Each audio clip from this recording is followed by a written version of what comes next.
substitusi jadi alkil halida ya banyak. Pokoknya reaksi-reaksi yang terjadi pada alkohol ya tentu bisa terjadi pada mentol ini. Karena mentol ini golongan alkohol gitu loh ya. Ya jadi gitu. Jadi ini contoh saja. Karena ester ini aroma kan ya. Saya contohkan ester kenapa? Karena ester biasanya untuk aroma-aroma gitu loh. Unik aromanya. Harum gitu kan. Nah seperti itu. Maka saya contohkan satu ester. Ya. Nanti yang lain sampean bisa buat sendiri misalnya ya tergantung permintaan pasar gitu kan. Tapi cekkan di reaksi alkohol itu bisa apa aja. Maka mentol pasti bisa. Oke ya. Jadi itu. Nah, misalnya gini, misalnya ya, nah ini tadi asetat ya, jadi ini saya tambahkan. Bisa kalau mau nambahkan biar nanti hasilnya mentil butanoat ya bisa. Tentu lain aromanya dengan mentil asetat pasti lain. Nah, menurut saya belum pasti aroma baunya berbeda ya. Biasanya harum-harum lah semuanya buah-buahan, bau bunga dan seterusnya. Mungkin ada isis-isisnya gitu mungkin gitu ya. Seperti itu. Nah, memang reaksi ester ini lebih cepat ketika menggunakan anhidrida ya. Kan bisa dengan ini ya, misalnya asetat pakai asam asetat bisa, tapi ini susah reaksinya ya. Artinya hasilnya sedikit biasanya. Kalau pakai asam asetat gini, hasilnya kan sama ya. Itu apa? Mentil asetat gitu kan ya. Mentil asetat tanpa ini loh ya, mentil asetat. Tapi hasilnya sedikit, reaksinya lama sekali karena kurang reaktif ini. Meskipun ada katalis juga, agak lama ya. Agak susah reaksinya, hasilnya sedikit biasanya. Nah, tapi kalau pengen banyak itu gunakan ini. Jadi asam anhidrit ya. Ini kalau tanpa tambahan ya, tanpa tambahan. Kalau pakai asam butanoat anhidrit juga nggak apa-apa ya. Ini juga reaktif gitu ya. Nanti hasilnya ini mentil butanoat gitu ya. Ini butanoat ini, C-nya 4 ini. Nah, misalnya gitu. Nah, kemudian kita kembali ke apa namanya? Asetat lagi ya. Saya hapus saja ya yang tambahannya itu ya. Tambahnya saya hapus saja biar tidak bingung. Ini misalnya, sama saya beritahu tidak harus asetat, bisa juga butanoat, sembarang propanoat juga bisa tiga. Ya kadang-kadang penelitian itu penasaran aja loh. Ini kalau asetat baunya gini, coba-coba yang propanoat C-nya 3 gini, coba yang butanoat gini, beda-beda biasanya. Ester tahu kan ya? Kalau ester yang biasa bukan dari mentol kan ada bau nanas, bau pisang, bau macam-macam itu kan, memang unik ya. Ada bau bunga-bunga, ada yang harum sekali, ada nanti serai itu ada harum sekali baunya. Nah itu ester-ester gini. Maka saya contohkan ester di sini. Jadi bebas gitu ya. Oke ya saya hapus ya ini. Kita kembali ke asetat lagi. Nah jadi sekali lagi ini bisa kamu modif, bisa C3 ya, asam propanoat ini anhidrida kan. Atau 4 tadi asam butanoat anhidrit gitu ya. Atau 5 asam pentanoat anhidrit dan seterusnya. Boleh. Nah, gitu. Nah, sekarang kita kembali ke sini, kita lihat mekanisme reaksinya ya. Ini kita kuliah apa namanya? Ciri ya, tapi tidak apa-apa biar apa namanya? Biar ngiling-ngiling mekanisme. Jadi langkah pertama ya, tentu katalis asam H2SO4 ini ya, kita tulis H+ itu aja. Tapi kalau di toko belinya H2SO4 lah ya. Nah, sebagai sumber H+ ini. Nah, H+ tidak ada di toko kalau H+, gitu kan? Ya, saya berkali-kali itu. Karena anak itu paham gitu loh. Jangan-jangan bayangannya itu H+ di toko ada, tidak ada. Sama yang datang ke toko kimia, saya beli H+ ya, tidak mungkin ada. Gitu. Yang dibeli itu regennya, bukan H+-nya. H+ apa ada banyak, HCl apa ada S4. Oh ada S4, nah itu yang dibeli, itu kan kalau praktek di lab. Bukan beli H+, tidak ada H+. OH- juga tidak ada. Adanya apa? NaOH, OH, nah itu OH-. Belinya KOH atau NaOH gitu kan. Atau yang lain RiOH dan seterusnya ya. Oke ya, mekanismenya pertama tentu H+ akan diserang oleh PEB-nya O karbonil ya, sini. Nah, sehingga menjadi OH+. Terserah, yang O ini boleh, O ini juga boleh sebenarnya sembarang kan simetris ya. Sembarangnya. Saya ambil yang kiri. Nah, setelah bentuk ini maka dia menjadi elektrofil yang sangat kuat. Nah, maka ini nuklofil yang lemah ini dia bisa nyerang karena ini sudah kuat. Tanpa ini sulit ya, tanpa H+ sulit. Mungkin tidak jalan reaksinya. Ya, ini ke sini ya.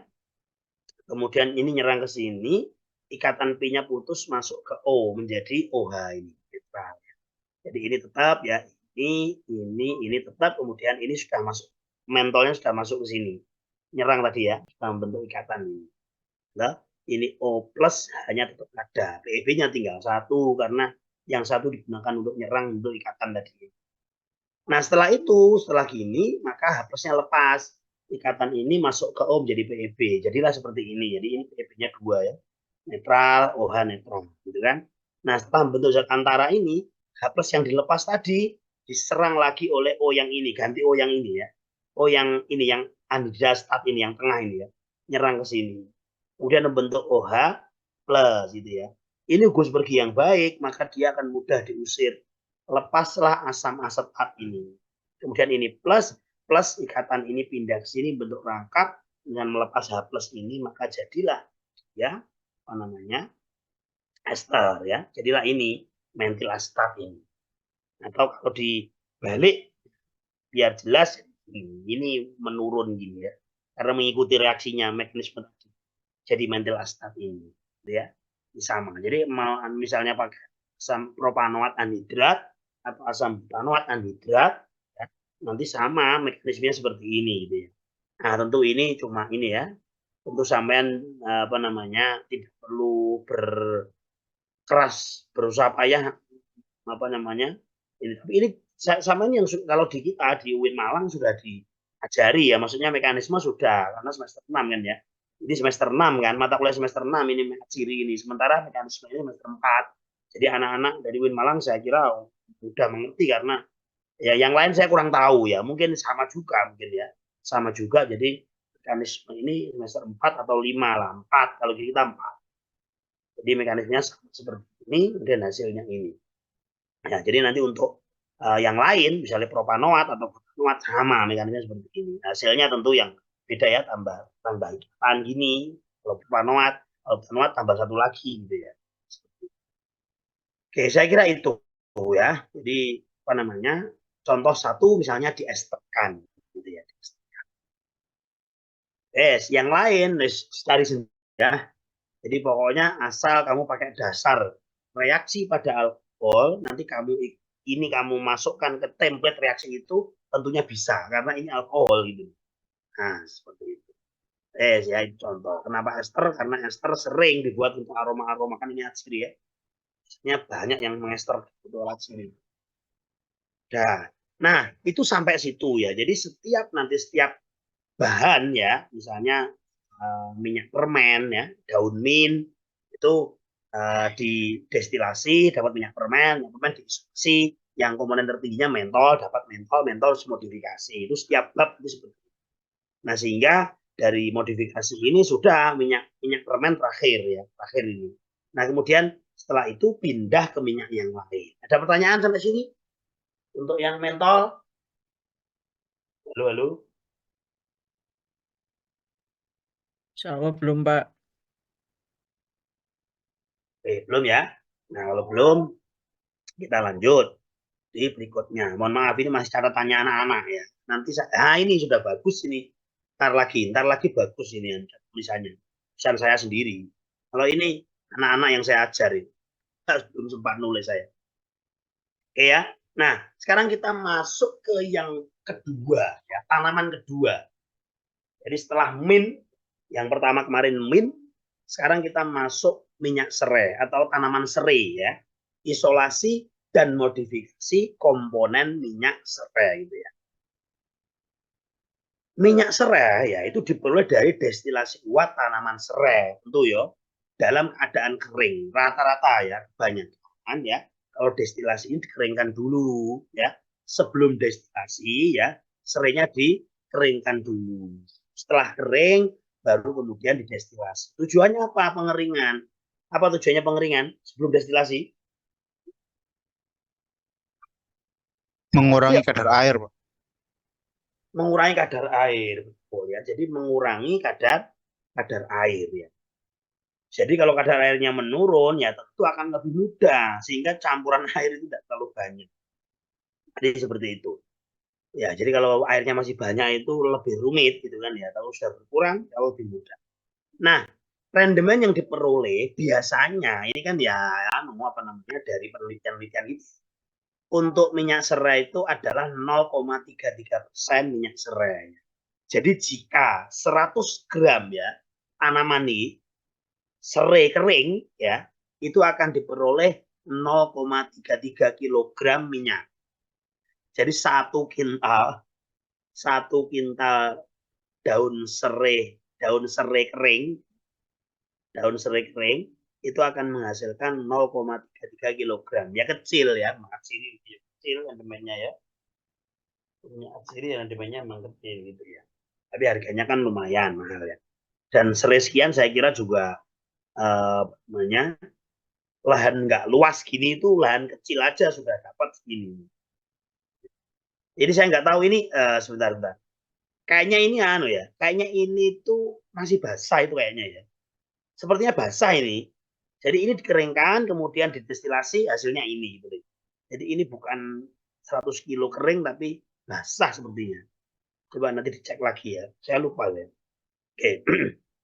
Nah, kemudian setelah mendapat minyak serai seperti biasa ya, kemudian dianalisa gitu ya. Analisanya ya macam-macam sebenarnya. Kalau untuk ya, dijual itu ya ada fisik, ada pakai instrumen gini ya yang canggih gini.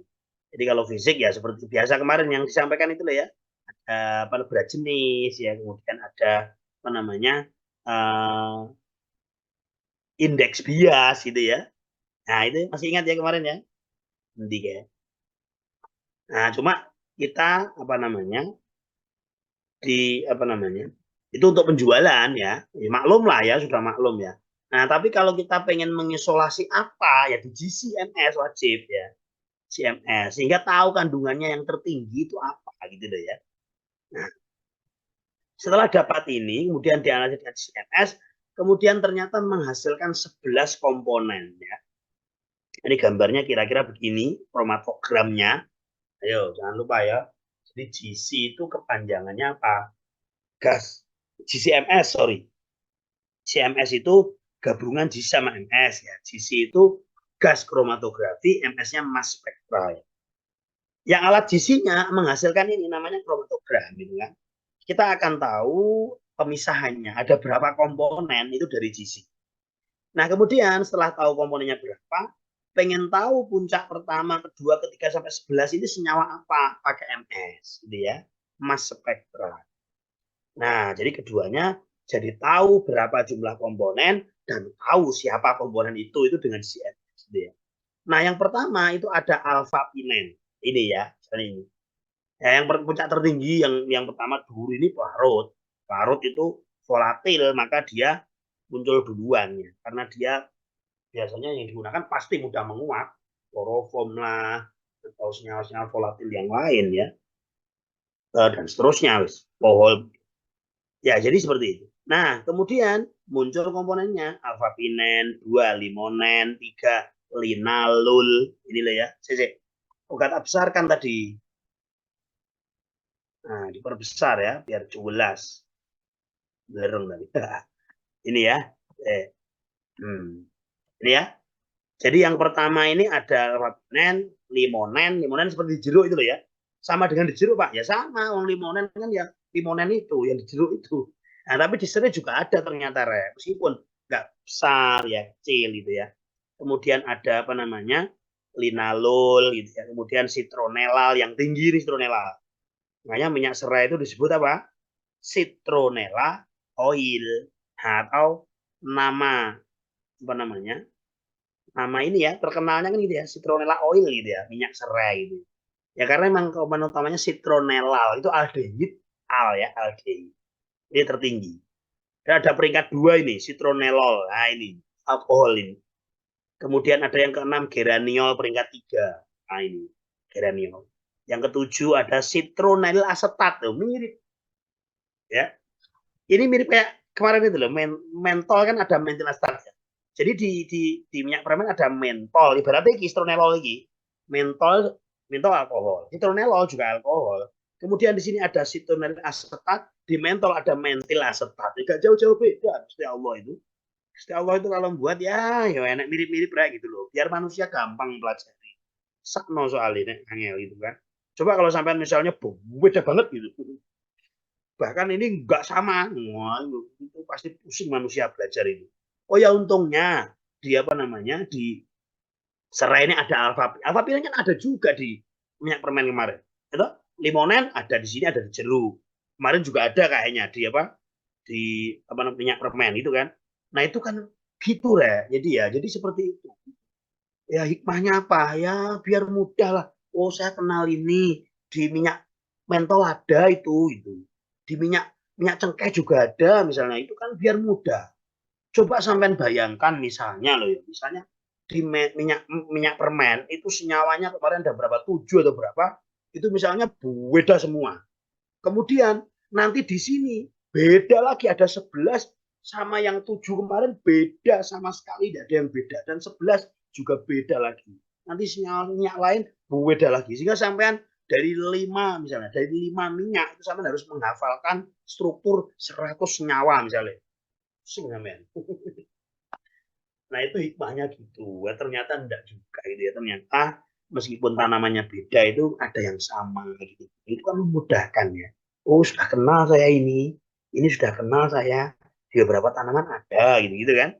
Nah cuma memang ini citronellal, citronellal ini khas ya. Geranio, asetat ini khas ini dari apa namanya minyak serai gitu ya. Jadi citronellal aldehid, citronellal alkohol, geranio jelas alkohol, citronellal asetat tentu ini ester dari apa? Dari citronellal. Ya kayak mentil asetat, berarti mentol sama asam asetat. Kalau ini citronellal asetat, citronellal sama asam asetat gitu loh. Terjadinya gitu kan ya. Nah, tapi ini alami ya, alami ada di tanaman. Kayak mentil asetat tadi gitu ya.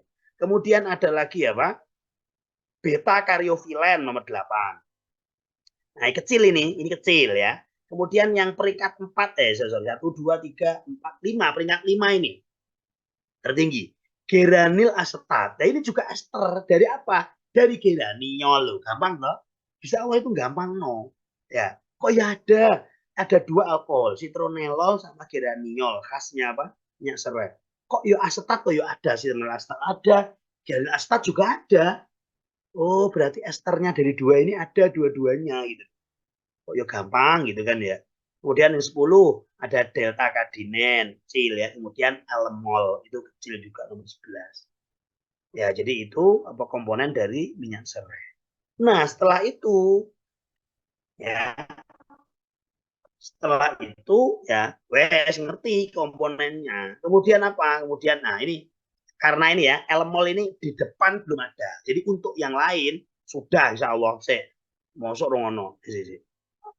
Ada enggak ya? Strukturnya saya sudah paham belum strukturnya ini? Jumlah geraniol. Ada geraniol sudah ada ya. Kalau asetatnya ya ini gambarnya ini asetat ya. Jadi yang lain sudah ada semua kayaknya elemol yang belum kata gambar ini. Ya karena elemol yang kita bahas di awal-awal itu Rek. Itu loh Rek. Yang di awal-awal ya. Kita bahas struktur itu loh. Kan sudah kenal loh sampean. Ini loh yang di depan-depan ini loh. Ah ini nih. Nah ini kan sudah ada semua ini. Geraniol ada, tonelol ada itu kan. Linalol ada, ini linalol juga ada, mentol, nah itu ada semua. Yang belum anu itu, elemol itu sama ester yo. Biasa aja ya, wong ester kan tinggal nambah astat aja toh. Nah, maka nggak tak tulis, ini nggak tak tulis gambarnya ya. Karena di depan sudah ada, cari sendiri nanti ya, kepapinan sudah ada. Elemol ini yang belum, elemol seperti ini. Nah, ini juga golongan sesquiterpen ya. Sesquiterpen dia ada di minyak apa tadi? Minyak serai ya. Jadi ini sama yang biru loh ya, yang biru. Jangan bingung, ini OH lah ya. OH, tapi kan kalau OH itu kalau analisa struktur enggak ikut ya, yang ikut C tok kan ya. CH yang ikut C-nya. Nah, ini kepala, ini ekor. Ini tentu kepala ya. Ini cabang, ini kepala, ini ekornya. Kemudian ini ekor, ini kepalanya. Jadi dia ada 3 apa namanya? Isopren, maka dia tergolong sesquiterpen. Kalau ini sudah ada ini, karyofilen sudah ada. Ini juga sesquiterpen. Ya, karena belum ada ini di gambar ini. Kalau ini sudah di depan, sudah ada ini. Masih ingat sesquiterpen kemarin? Halo? Ingat ya? Ini loh yang oke ya, yang analisa struktur itu. Oke. Nah, kemudian ini apa? Ini tulisan tambahan ya. reaksi umum citronel asetat. Jadi ini ya, ester ini sama kayak tadi ya. Tentu dia misalnya kalau pengen membuat ini tapi tidak dari tanaman ya, pengen membuat di lab, membuat citronel asetat gitu ya. Baunya harum ini. Ya. Misalnya saya tidak mau saya tidak ingin isolasi, tapi pengen banyak, saya pengen buat pengen membuat di lab. Ya bisa ya, pakai citronellol gini ya. Bener nggak strukturnya citronellol ini? Kurang rangkap sih kayaknya. Kurang rangkap ini. Kurang ini ya, ini kurang rangkap gini ya. Ya arek-arek biasa lah gitu ya. Nah gini. Nah ini rangkap rek. Nah ini rangkap ini ya. Rangkap itu. Nah ini citronellol ya, kemudian direaksikan dengan asam asam karboksilat. Jadinya citronellol karboksilat itu ya. Asam asam asam apa?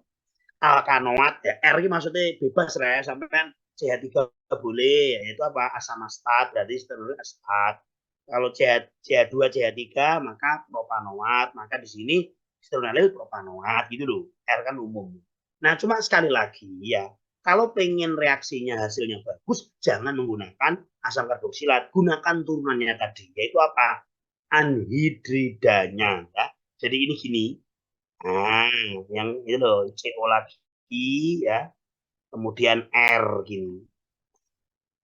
Jadi anhidridanya. Pakai ini bisa, tapi agak sulit biasanya. Ya, hasilnya kecil biasanya. Kalau pakai ini lebih banyak.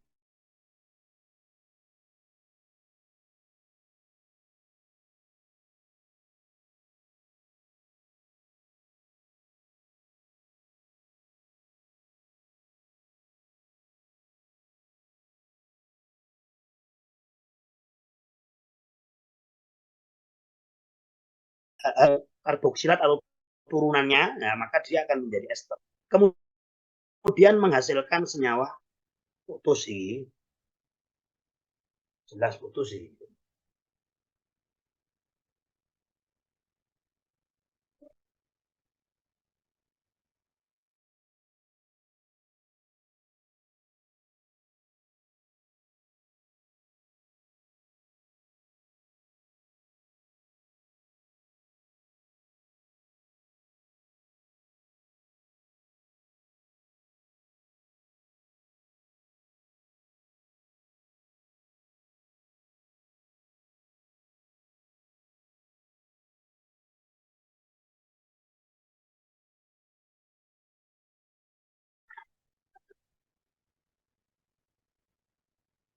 Sorry, putus ya. Halo.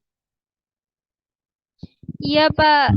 Bentar, Iya, oke, Pak. kurang stabil. Oke, saya share lagi. Kurang stabil itunya, sinyalnya. Oke, sudah terlihat? Sudah. Oke ya, lanjut lagi ya. Oke ya, jadi sekali lagi. Nah, ini jadi tabel ini menunjukkan ester dari ini, citronellol ini ya. Jadi citronellol ya, citronellol itu komponen yang nomor 5 ini, jadi ini. Jadi peringkat 2 tertinggi ya, setelah citronellol. Citronellol ya, ini struktur citronellol ini. Nah, tadi kurang rangkap. Nah, si area-area itu mesti strukturnya kurang gitu ya. Nah, gini ya. Nah, itu citronellol. Nah, tentu dia bisa diesterkan ya. Kemudian menghasilkan senyawa parfum. Jadi esternya itu rata-rata harum. Lihat ini ya. Misalnya ester citronellol, kemudian citronellol direaksikan dengan asam format. Asam format itu gini ya. Asam format itu yo karboksilat C1 toh. Nah, gini ya. Ini ya. C1 berarti gini. H langsung ya CO H asam forman ya. Enggak apa-apa ya pakai ini. Jadi ini. Kalau ini reaktif ini ini. Saya nggak perlu nyari hidridanya nggak perlu. Anhidrid nggak perlu ini. Ini cukup reaktif karena di sini H. Ya. Jadi ini bisa ini. Pakai H plus tentu pakai H plus ya. Tapi ini insya Allah reaksinya mudah kalau ini. Tapi yang lain-lain karena ada metil agak sterik. Nah, ini format. Kalau dia bereaksi dengan citronellol ini tadi ya, maka hasilnya jadi gini kan. Citronellolnya kan gini ya, ini gini. Jadinya gini. Jadinya strukturnya nanti namanya citronellil format. Gitu. Namanya citronellil format. Strukturnya bagaimana? Strukturnya gini.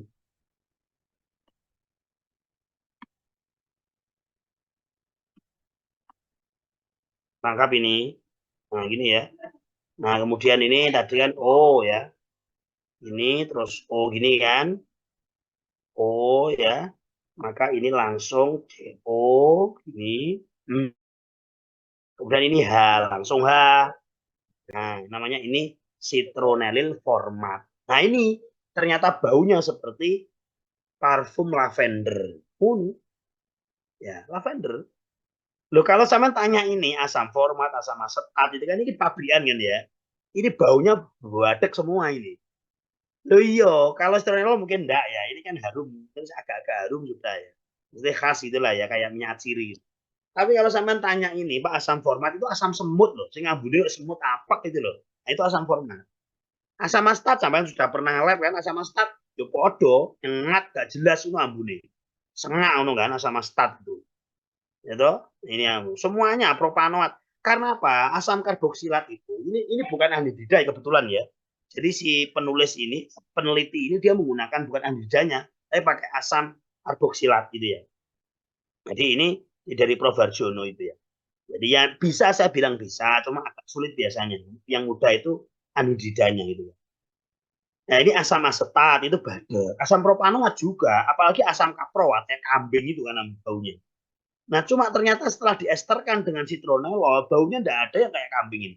Bau lavender, bau mawar ya, bergamat atau mawar, terus pokoknya campur-campur gitulah.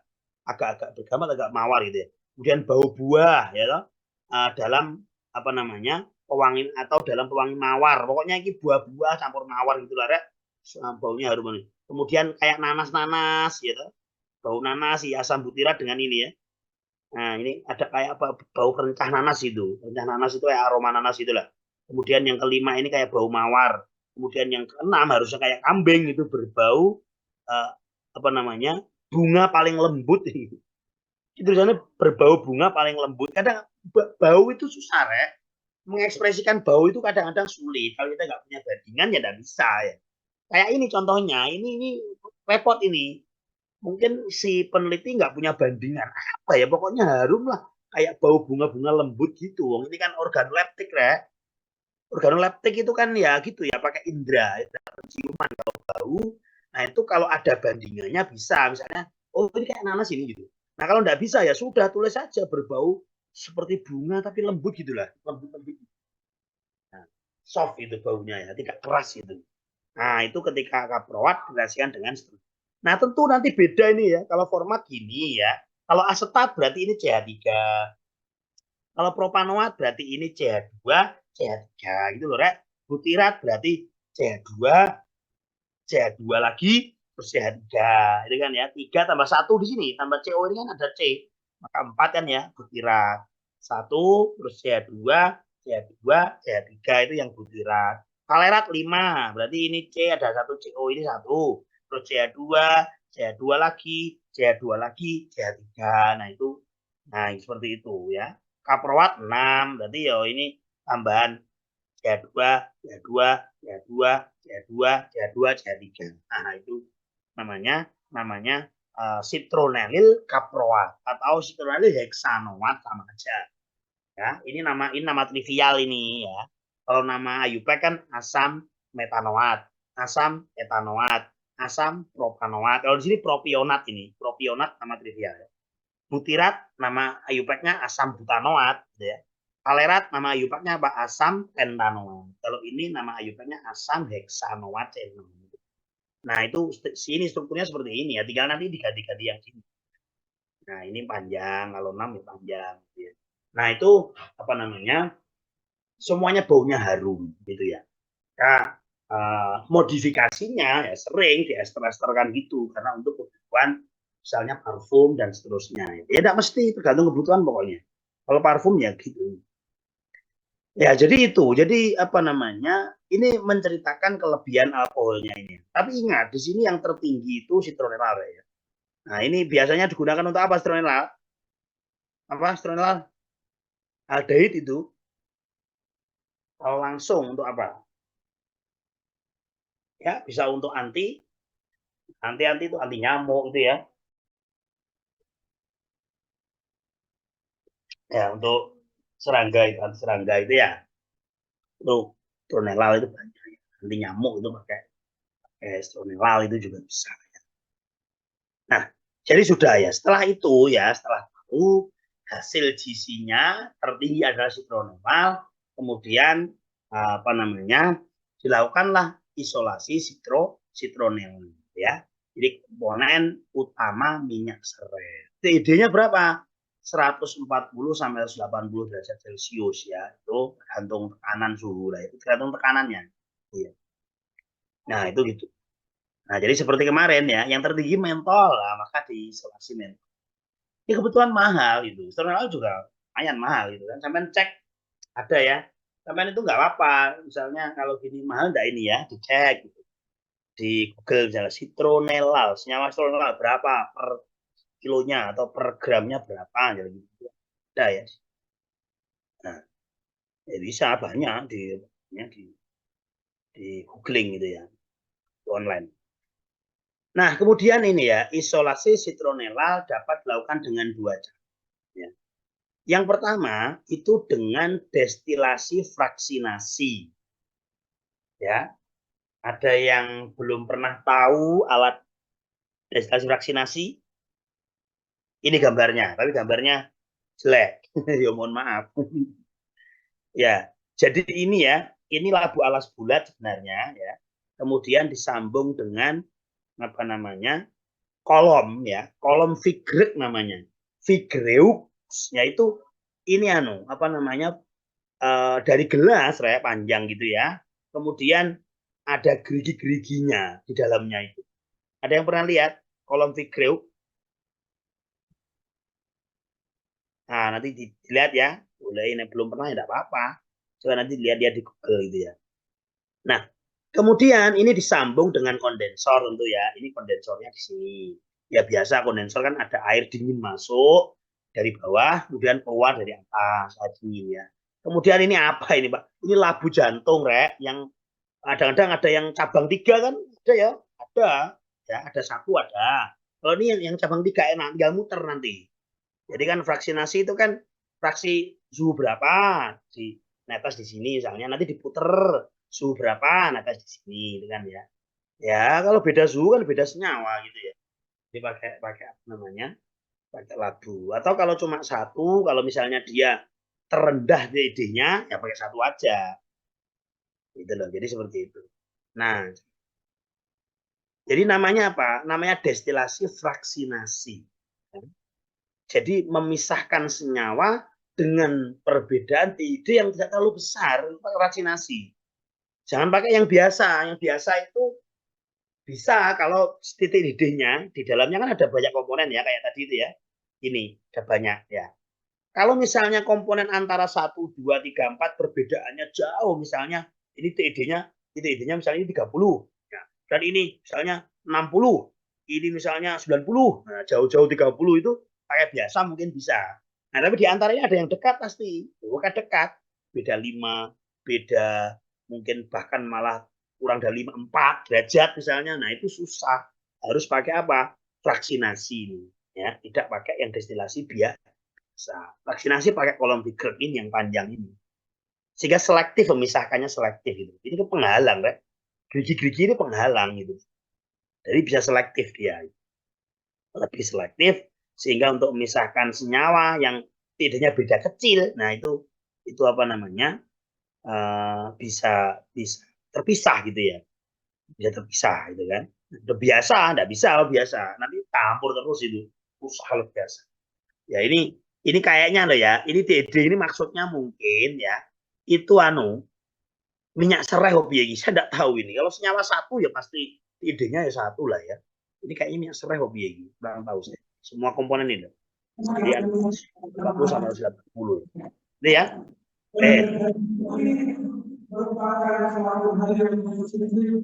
Apa itu? Pak tolong dianu dulu. Dulu, korek. Oke, sudah ya. Oke. Nah, kemudian ya, dengan pengurangan tekanan, jangan lupa ya, ini ada vakum di sini. Halo, bisa mendengar saya? Halo? Bisa, Pak. Oke.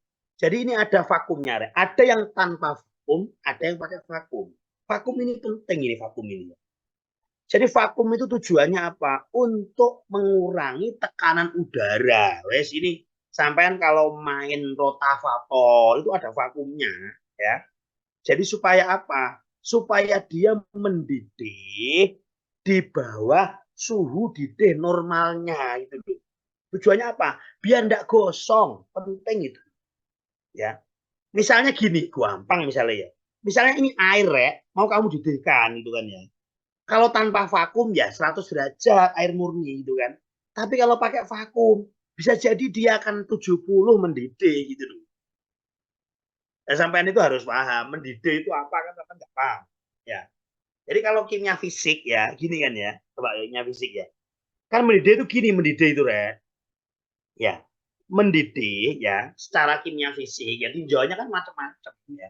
Organik juga punya sendiri tapi nanti berkaitan struktur ya interaksi antar molekul. Nah, tapi kita memahami ini pakai fisik aja gitu ya.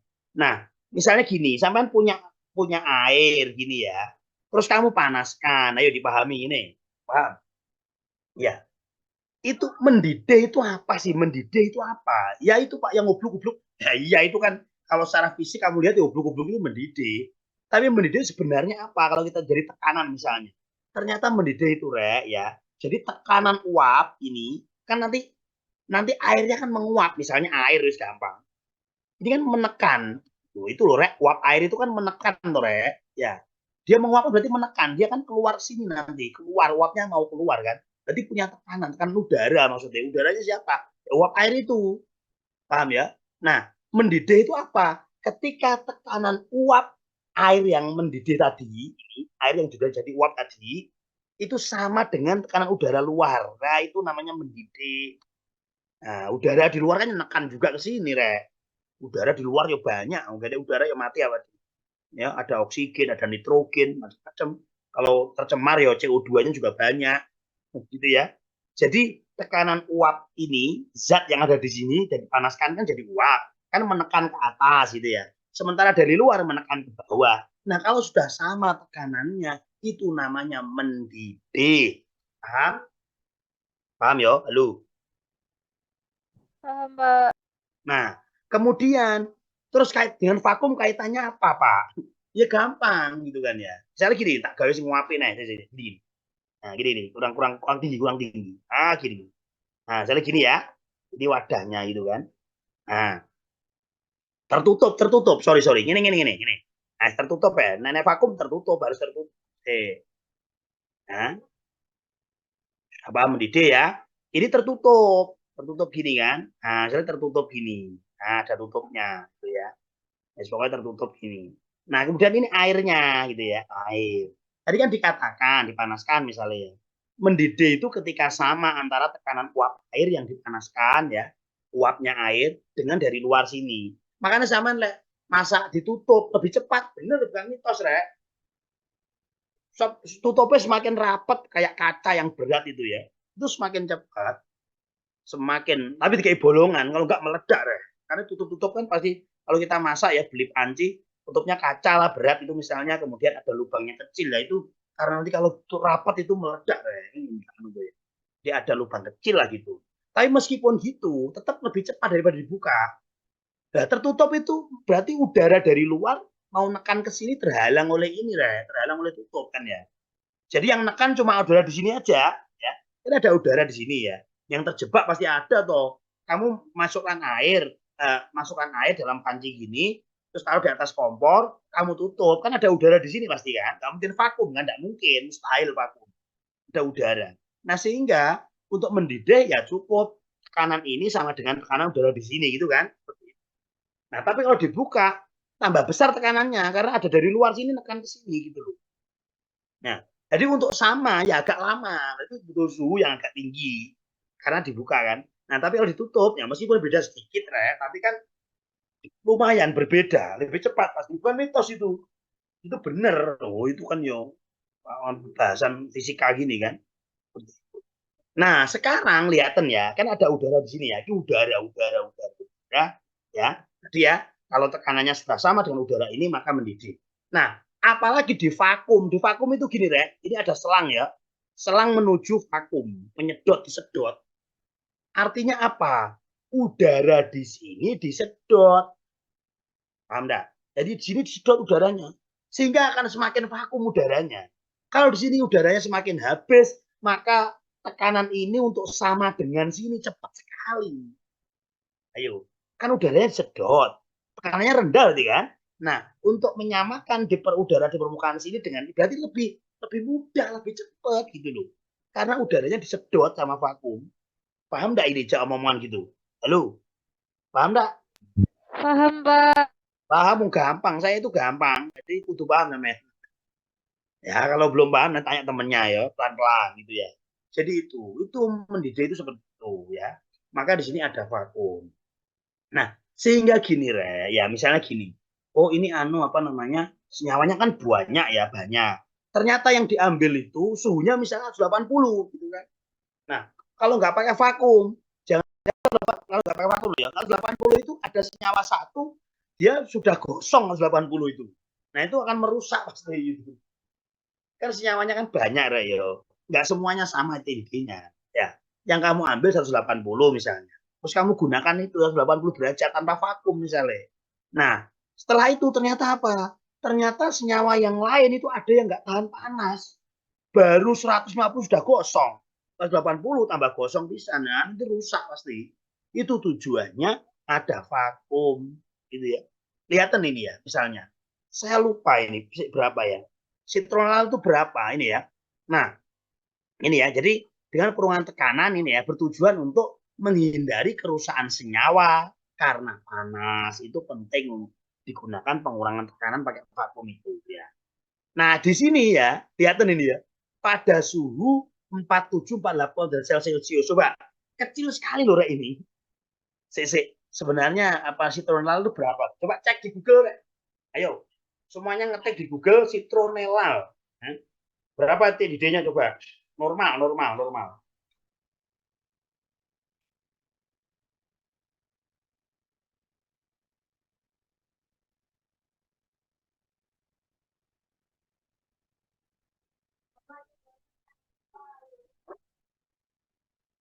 204, Pak. Sampai 208 derajat.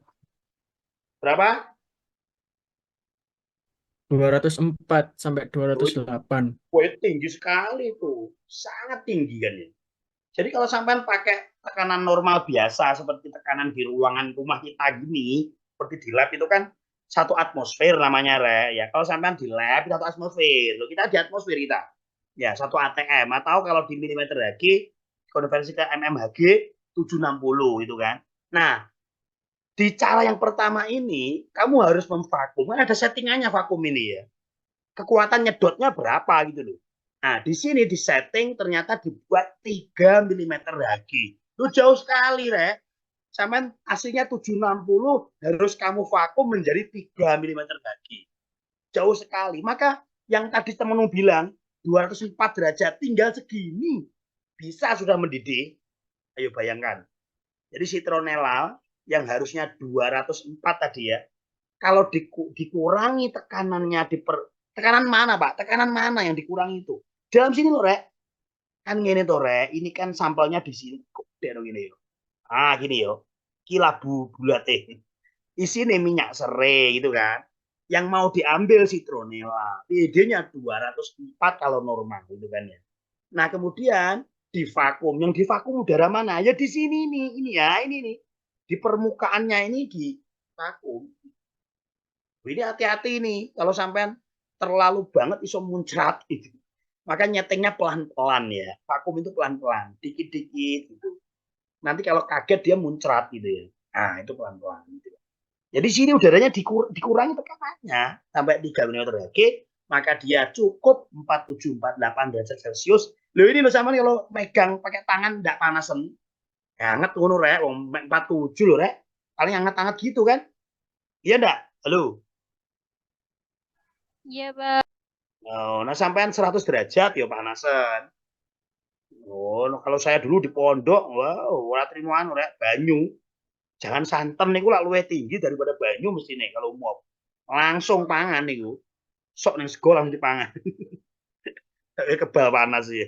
Itu 100 derajat mungkin ya. Mungkin itu kan. Nah, kalau segini kan ya buat demek ora panasan sampean, nang hangat gitu kan. Nah, tapi mendidih loh, aneh kan. Loh, ini enggak panas tangan saya kok mendidih. Ya enggak apa-apa, namanya mendidih itu kan tadi itu, kan harus paham ya. Ojo angger-angger meletup-meletup mbok kira 100 derajat. Yo ora iki lak banyu.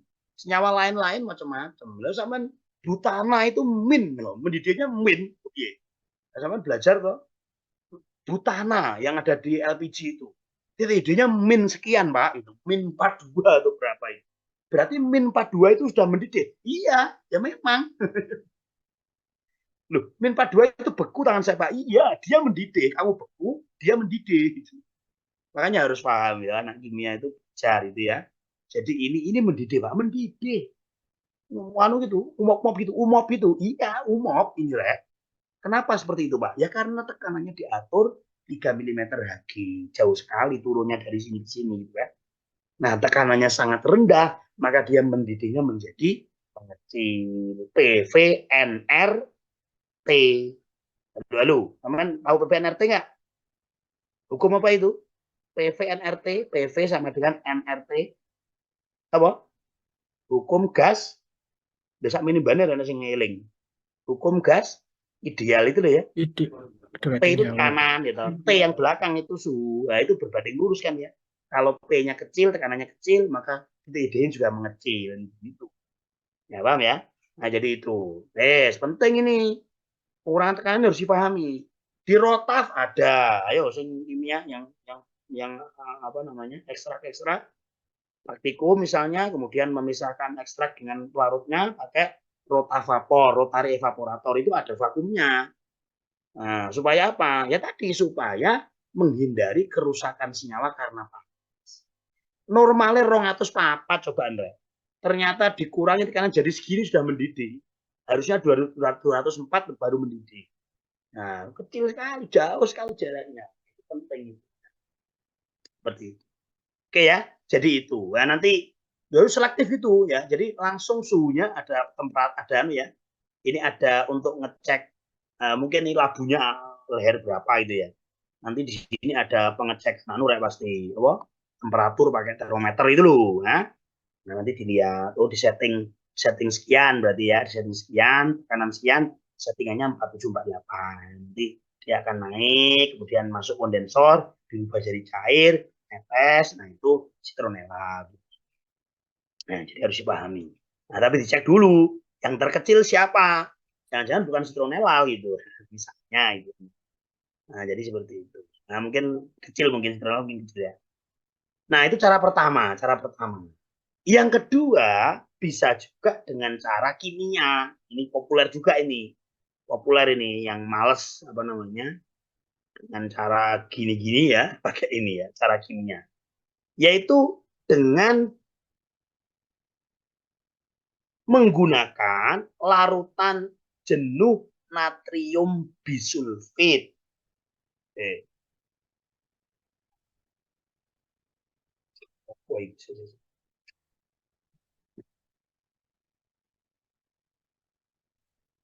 Nah, sebentar.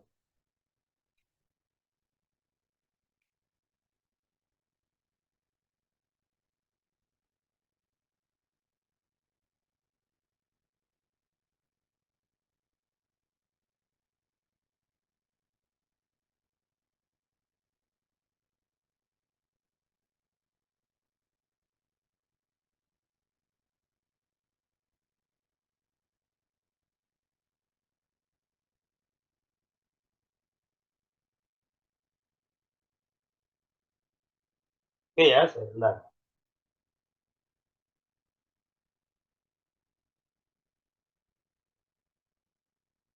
Oke ya. Itu yang pertama. Ini sudah ya, saya no ya, saya clear ya, biar nggak kuat gambarnya. Bentar. Sudah. Ada pertanyaan ini yang pertama? Halo, halo. Ada pertanyaan? Belum? Belum, Pak. Oke. Untuk pegawai.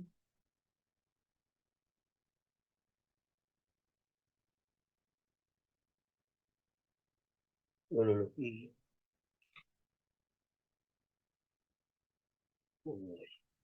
Belum ya? Oke, saya tulis dulu ya. Nah, jadi itu pakai vaksinasi. Yang kedua itu pakai cara kimia ya. Jadi cara kimia berarti pakai reaksi ini.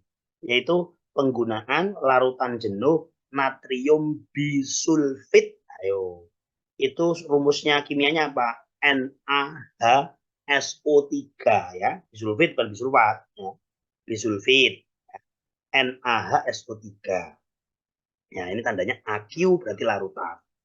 Larutan jenuh itu sampai harus natrium bisulfit itu padat ya, padatan. Namanya cek di Google. Natrium bisulfit. Nanti ada gambarnya pasti ya. Oh, bentuknya padat dan seterusnya gitu ya.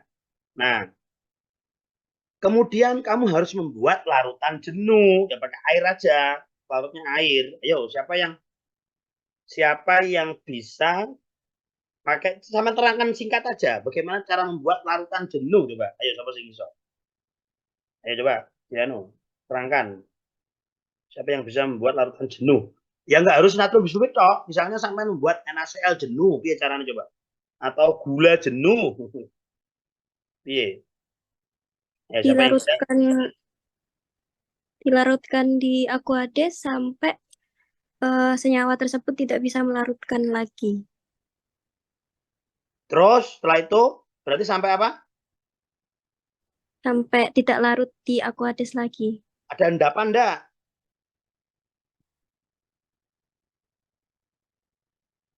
Loh ini jangan gitu toh. Ya kan teknis ini, teknis sampai terangkan apa detail. Sampai bisa misalnya ngepaskan gitu.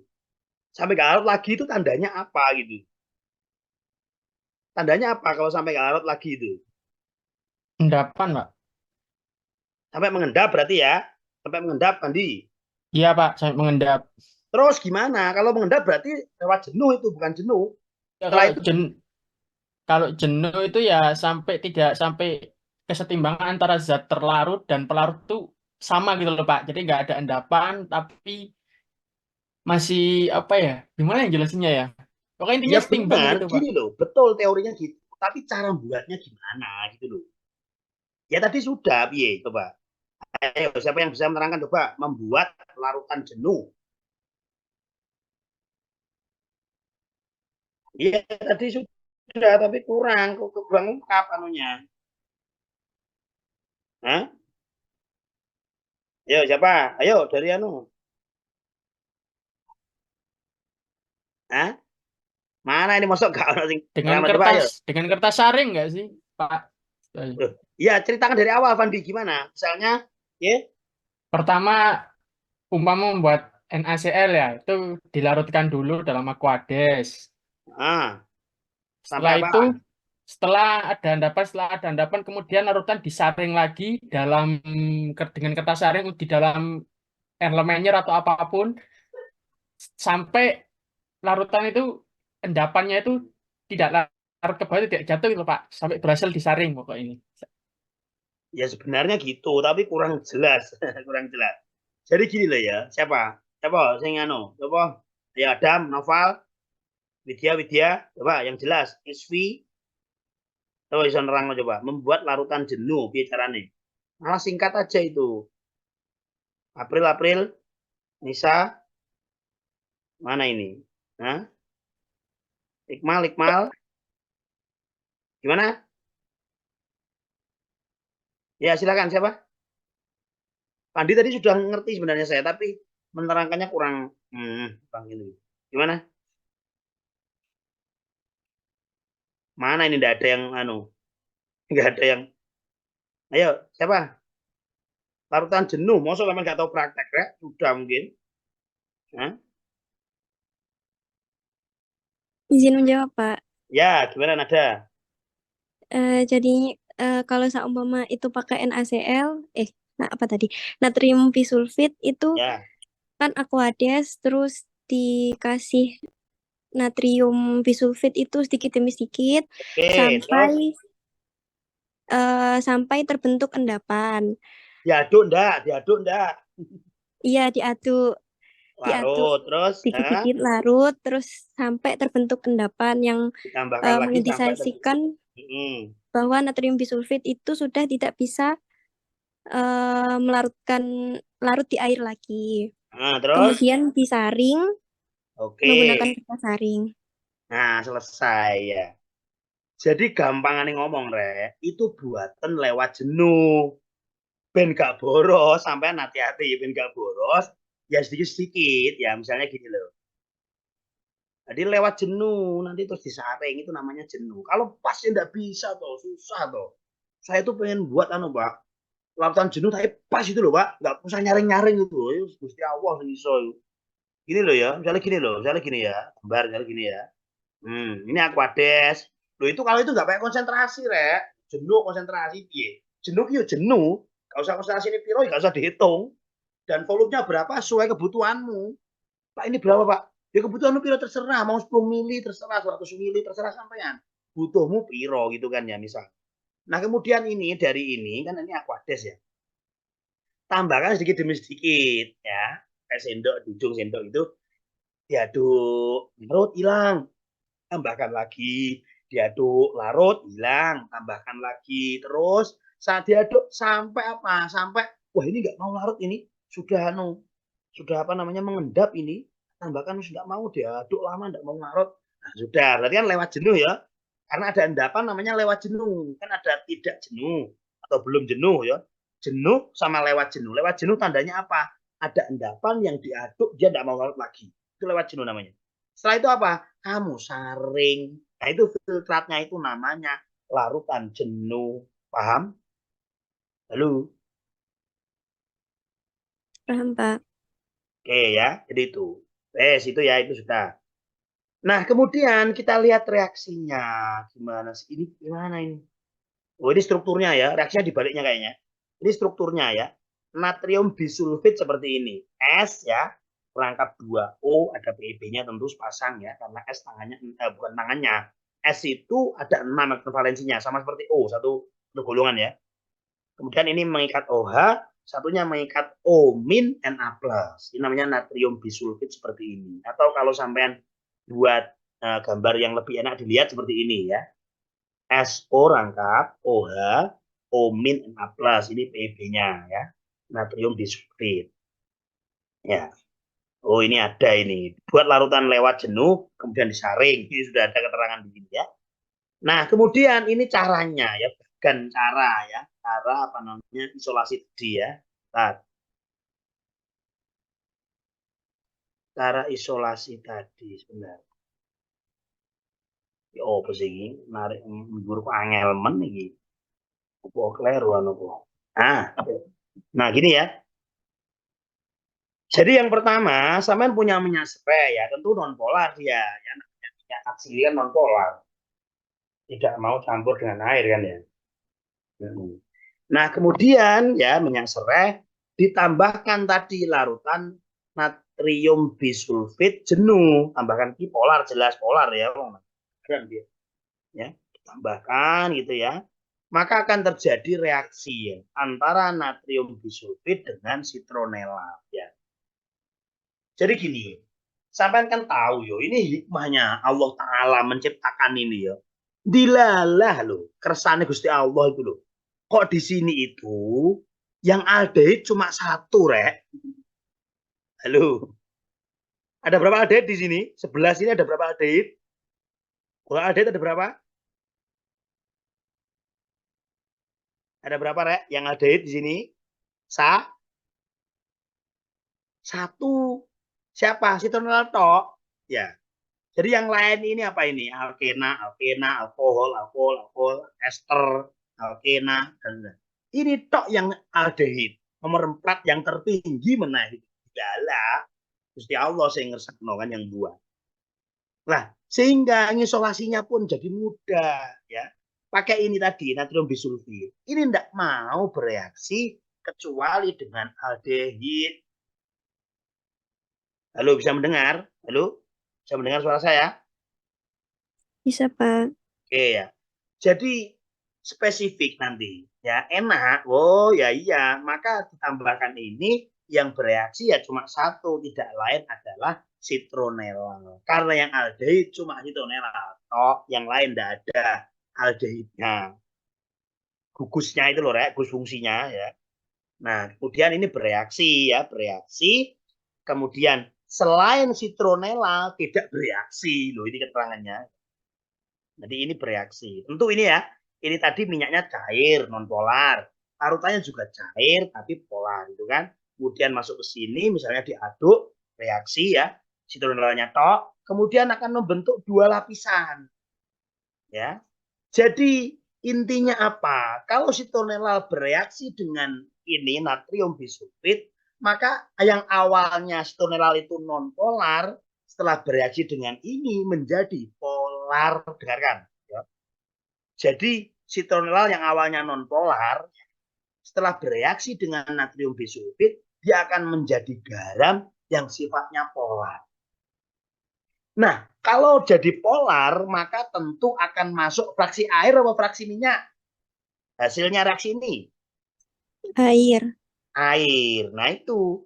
Nah sehingga apa? Sehingga lapisan 2 itu yang atas itu minyak sereh tanpa citronella karena sudah berubah jadi polar tadi dia.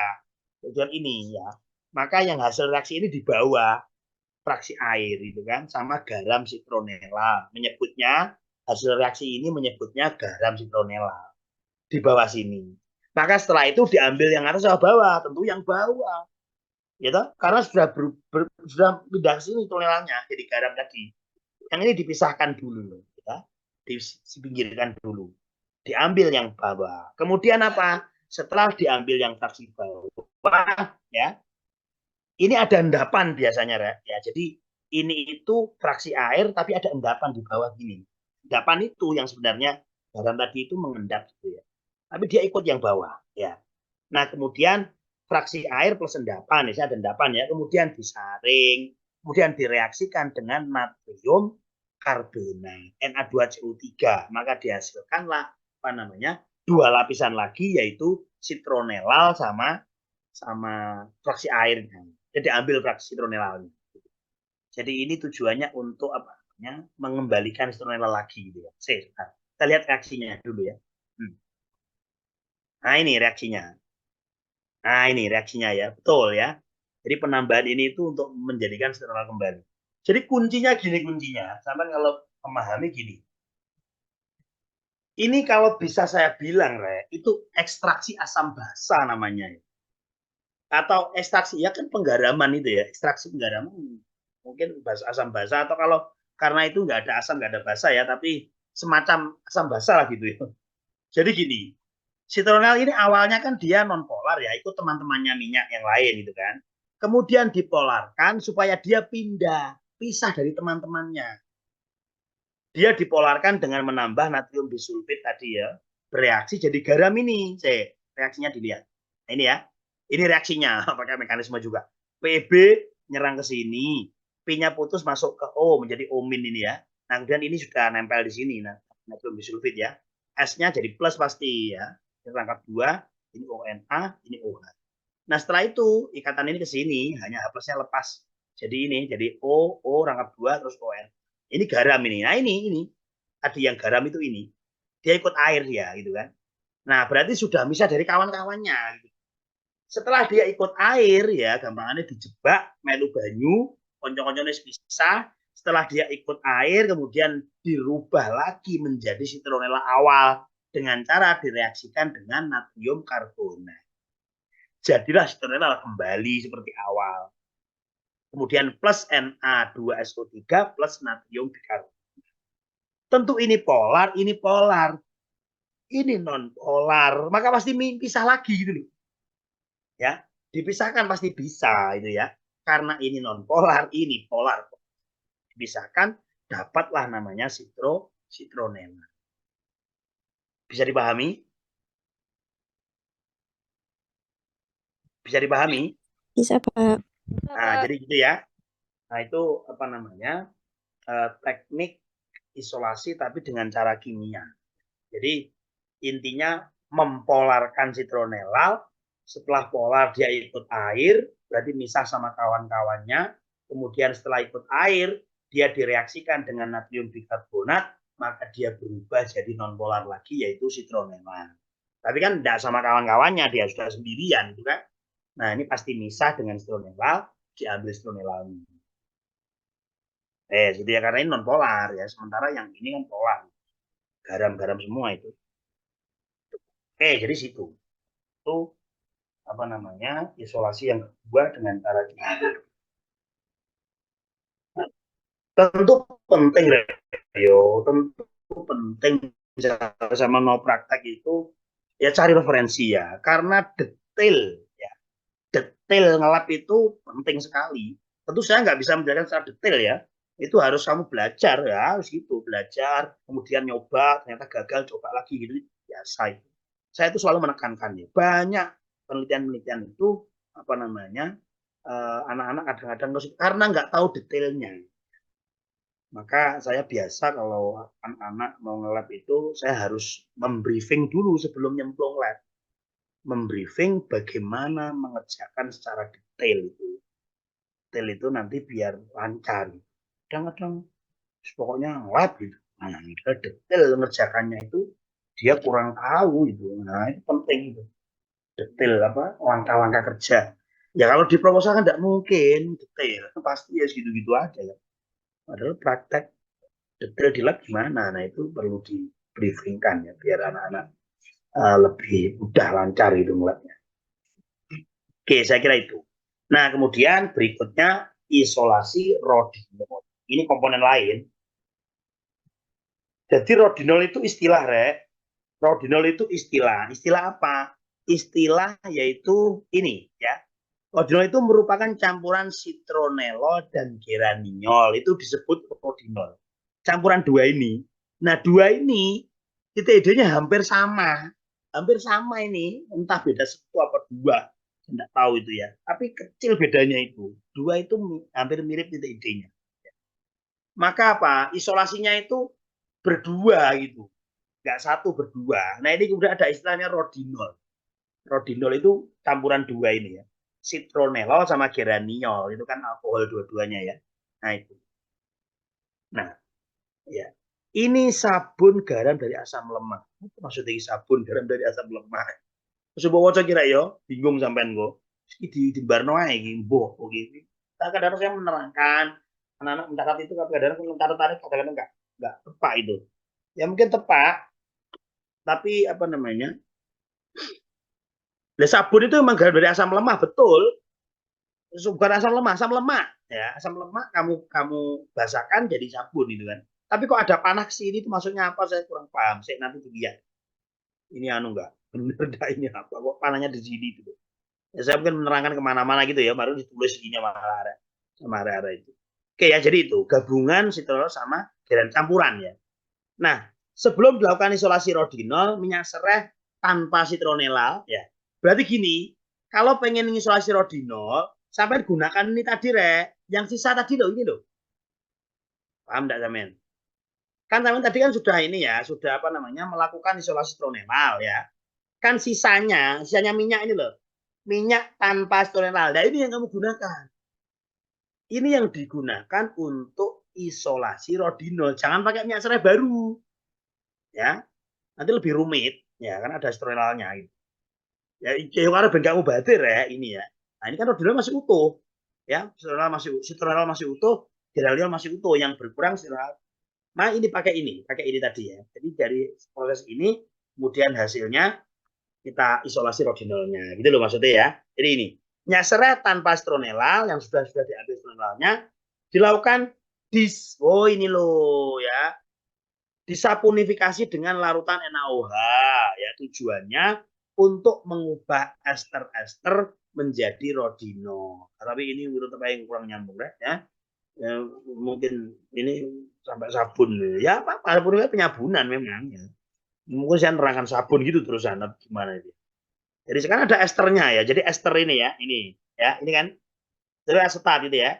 Disabunkan pakai NaOH, maka jadinya mekanismenya seperti biasa, ini ke sini. Nah, jadi ini kan garam natrium apa?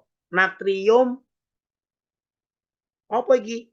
Citroneloksida. Apa ambil namanya apa terserah lah ya. Enggak usah bahas nama wis. Bahas rumit namanya. Ya. Pokoknya garam ini. Nanti garam ini kan diasamkan, maka dia jadi apa namanya? Bukan diasamkan. Ini akan pokoknya hasil ini itu inilah citronelol ya. Hasil ini nggak perlu diasamkan, nggak perlu. Otomatis ini pasti gini. Hasilnya ini sama ini ya. Natrium apa? Natrium asetat sama citronelol ini. Nah, tujuannya sama kayak itu loh, Rek, kayak mentol dulu itu loh. Jadi tujuannya meningkatkan jumlah citronelol sehingga rodinolnya naik kan ya. Jadi citronelolnya naik, otomatis rodinolnya naik gitu kan. Ya, jadi ini untuk meningkatkan. Jadi sebelum diisolasi rodinolnya, disaponifikasi dulu supaya apa? Supaya kandungan citronelnya naik. Juga geraniol loh ini kan ada di komponen kan di komponen asli di minyaknya kan ada citronel asetat ya, ada ini. Kilorek. Ya Allah.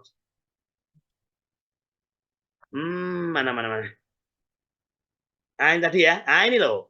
Kan ada citronel asetat, ada geranil asetat. Dua-dua ester ini, dua-duanya nanti disaponifikasi dulu sehingga ini menjadi citronelol, ini menjadi geraniol. Sehingga citronelnya naik, kadar geraniol juga naik. Setelah dua-duanya naik, baru diisolasi. Jelas? Halo? Jelas ya? Halo? Jelas, Pak. Nah, bentar, clear dulu. Nah, setelah itu sudah ya, geraniol juga sama, reaksinya gini, gini, kemudian apa namanya? Nah, ini mengambil ini jadi geraniol ini ya, sama natrium sama. Ini nonpolar, ini polar, dipisahkan gampang gitu ya. Nah, kemudian ini, ini asam basa Bronsted barang ini, gak usah dibahas iki ya. Iki mungkin keterangan saya biasanya kan menerangkan gitu-gitu, Rek. Kayak tadi itu biasa. Sama proton. Nah, wis iki toko asam basa ini nerangkan ini loh. Apa yo anu Rek, kudu paham loh ya. Dosis lori itu kudu paham teman. Itu pernyataannya ada 3 atau berapa ya. Itu paham penting itu. Biar sampean ngerti gitu. Gak usah ini. Mau dewi nanti kalau mau. Nah, kemudian ini teknis saponifikasi ya, minyak serai tanpa citronelal, artinya sudah diambil citronelnya tadi ya, ditambah NaOH dan etanol sebagai pelarut. Kemudian direflux selama 1 jam ya, pada suhu pemanasan air, berarti 100 derajat ya. Campur hasil reaksi, kemudian ditambahkan air ya, dan apa namanya, dan apa saya kira terjadi emulsi ditambah lapisan larutan. Nah, serap paham aku Rek. Kita lihat anunya ya. Jadi gini ya, simbo ini terang nona nyar ya. Kadang-kadang ya gitu ya. Jadi gini ya. Jadi intinya tadi ya, ini dua ini bareng, nggak usah sendiri-sendiri. Ya langsung tambahkan NaOH gitu misalnya. Maka akan terjadi larutnya etanol, jangan lupa harus direflux. Reflux kayak kemarin tak terangkan itu loh Rek, pakai alat reflux itu ya.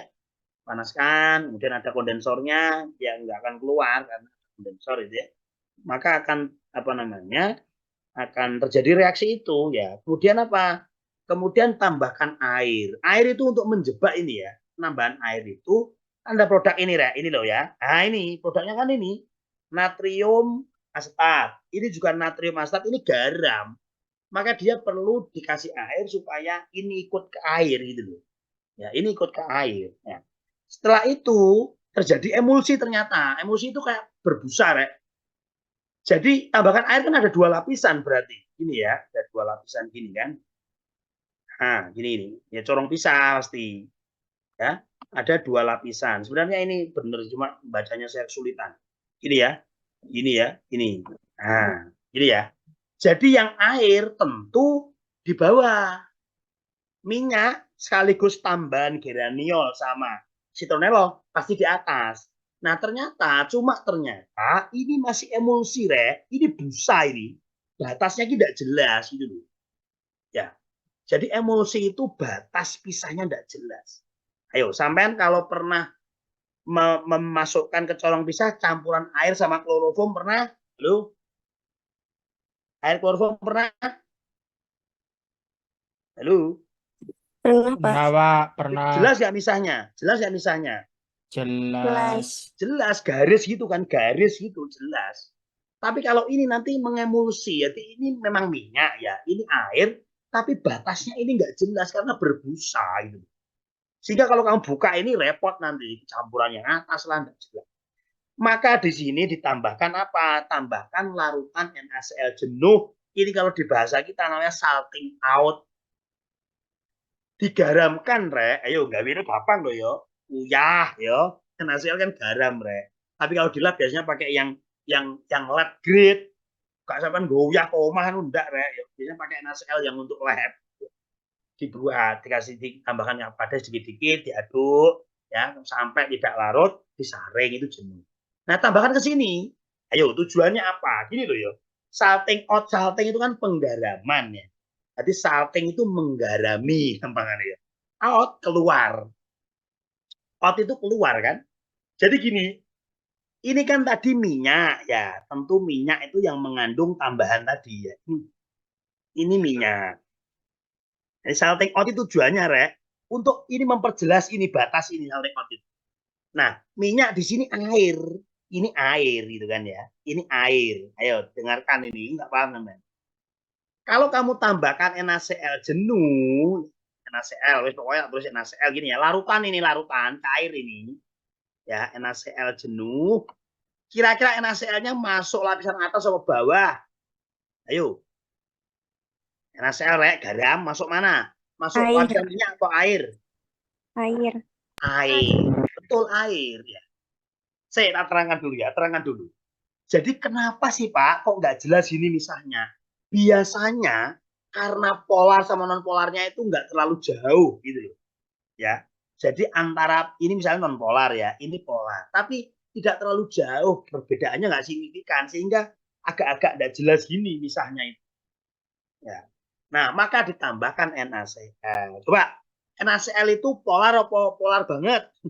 NaCl. Polar banget. Polar banget, wong ionik ra ini. Rajane polar tuh wong ionik kok gitu kan. Nah, air kan kovalen air, kovalen polar. Ini ionik ya pasti polar gitu, mbambane polar gitu kan. Nah, ketika ditambahkan ke sini pasti dia masuk air, fraksi air. Nah, dengan ditambahkannya NaCl maka air ini tadinya polar biasa menjadi sangat polar. Paham sampai sini? Paham? Paham, Paham, Pak. Pak. Oke. Jadi ini awalnya polar biasa. Ditambahkan NaCl jenuh menjadi sangat polar. Kalau sangat polar nanti berarti selisih kepolaran bawah sama atas menjadi sangat tajam. Harapannya adalah dia akan menjadi misah dengan jelas. Jadi jelas ini. Ah, gini misalnya. Snack ini kan enak sampean. Dibuka kerannya nanti batasnya jelas. Itu full fungsinya salting out. Jadi gini loh ya, yang bawah digarami, ayo perhatikan ya, digarami, kemudian ini yang bekerja sama, ini kan ini kerjasama atas bawah ini sebenarnya. Ini. Nah, nanti ini kemudian di-out-kan ya. Ini yang tidak jelas ini, di batasan tidak jelas ini, nanti ini grupnya minyaknya di-out-kan oleh garam tadi, keluarkan kemana? Ke temannya sini, awalnya di daerah sini, dikeluarkan ke sini, itu namanya salting out, ditendang ya. Kamu ini anggotanya sana, tendang, kamu pindah ke temanmu sana gitu. Paham enggak? Halo. Salting out, Rek, ya. Kan batas gak jelas ini karena gitu ya. Jadi ada anggotanya sini yang ikut-ikut sini gitu loh. Berinteraksi, ya entah ikatan hidrogen entah apa gitu kan. Atau van der Waals atau apa gitu kan. Nah, dengan adanya NaCl jenuh, maka dia akan di-out-kan, dikeluarkan. Yang anggota sini yang ikut ke sini ditok norono, dikeluarkan ke minyak sana. Sehingga menjadi jelas ini batasnya. Itu istilah salting out. Digarami terus di-out-kan keluar gitu. Paham ya? Halo. Paham, Pak Hanafi. Nah, jadi itu. Nah, sehingga jelas, sehingga misahkannya lebih mudah. Wes, terus diambil apanya? Udah ambil minyaknya pasti ini ya. Kemudian terjadi dua lapisan, atas diambil ya, atas diambil minyaknya tadi ya. Kemudian didestilasi, fraksinasi kayak tadi dengan pengurangan tekanan. Tentu beda sama citronelal ya. Citronelal tadi suhunya 40 berapa? 47, 48 ya. Ternyata emang tinggi ini TJ-nya, citronellal itu rendah berarti. Lebih tinggi yang ini. Sehingga diperoleh senyawa rodinol campuran 2 tadi ya. Campuran fenol sama geraniol itu pada suhu sekian ini 75 77 ya, antara 75 77 derajat. Tekanannya sama kayak tadi yang citronellal ya. 3 mm Hg. Kenapa Pak ini kok lebih tinggi dari citronellal? Ya berarti TJ-nya memang tinggi ini daripada citronellal. Karena TJ-nya lebih tinggi geraniol atau citronellal dibandingkan citronellal, maka dia butuh suhu lebih tinggi. Tekanannya sama 3 mm Hg. Paham ya? Nah, seandainya tidak pakai pengurangan tekanan, entah berapa ini, 200 sekian rek, dulu itu tinggi kok. Nah, citronellal tak coba dicek situ ya. Oke. Jelas? Bisa dipahami? Halo? Bisa, Pak. Oke. Nah, jadi itu ya. Wes ini, udah itu aja dulu.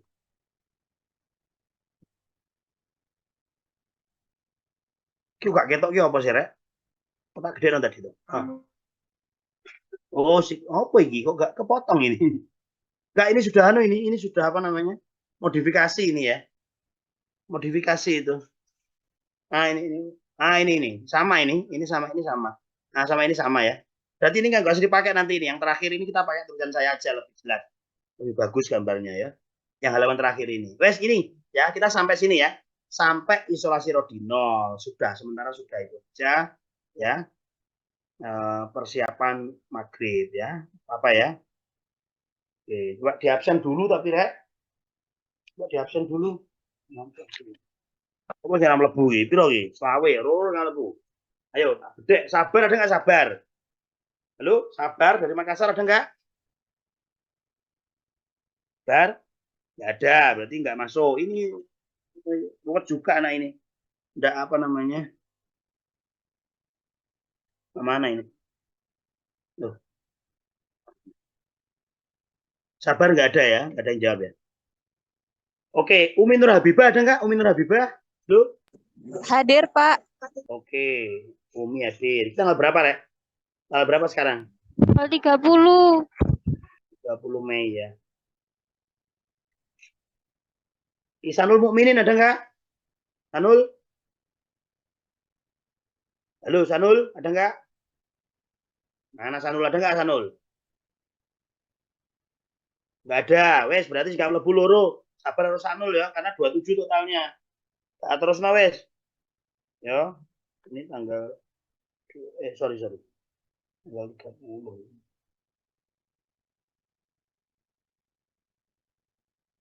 Oke ya, Sanul nggak masuk. Wes, sudah selesai. Berarti yang nggak masuk apa namanya?